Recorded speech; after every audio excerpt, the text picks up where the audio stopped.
Pourquoi l'arbre de la connaissance du bien et du mal était-il dans le jardin d'Éden? Genèse 2,15.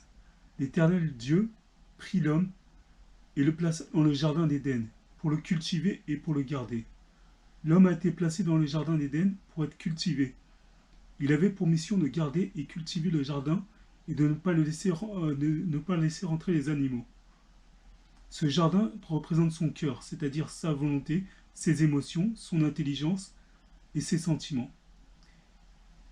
Il y avait dans le jardin l'arbre de la connaissance du bien et du mal, mais aussi l'arbre de la vie. Genèse 2,8. Puis l'Éternel planta un jardin en Éden du côté de l'Orient, et il y mit l'homme qu'il avait formé. L'Éternel fit pousser du sol des arbres de toute espèce, agréables à voir et bons à manger. Et l'arbre de la vie au milieu du jardin, et l'arbre de la connaissance du bien et du mal. A donné à l'homme le libre arbitre, afin qu'il fasse ses propres choix et qu'il choisisse vers qui il veut aller.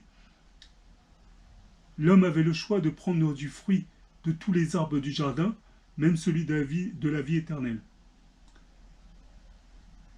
Il n'y avait qu'un seul arbre qu'il ne devait pas toucher, c'était l'arbre de la connaissance du bien et du mal.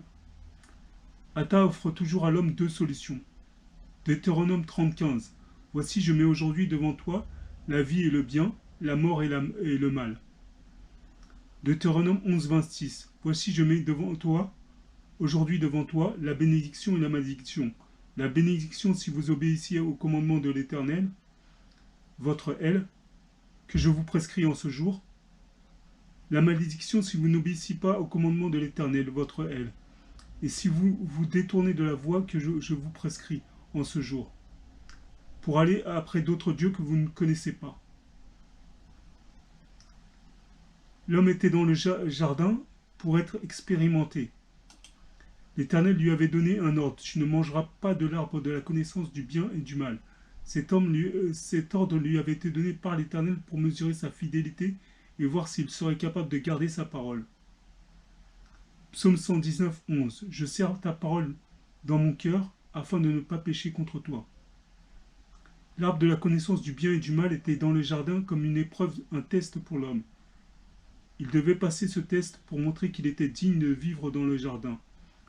Le résultat de ce test devait dévoiler son cœur et lui permettre de vivre ou de mourir. Ata voulait tester sa fidélité envers lui, après lui avoir tout donné.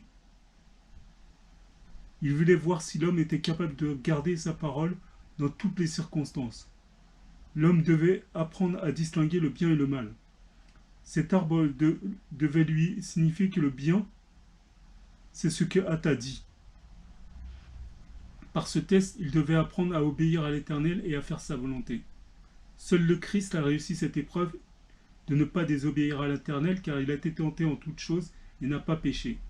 Hébreux 4,15. Car nous n'avons pas un sacrificateur qui ne puisse compatir à nos faiblesses. Au contraire, il a été tenté comme nous en toutes choses, sans commettre de péché.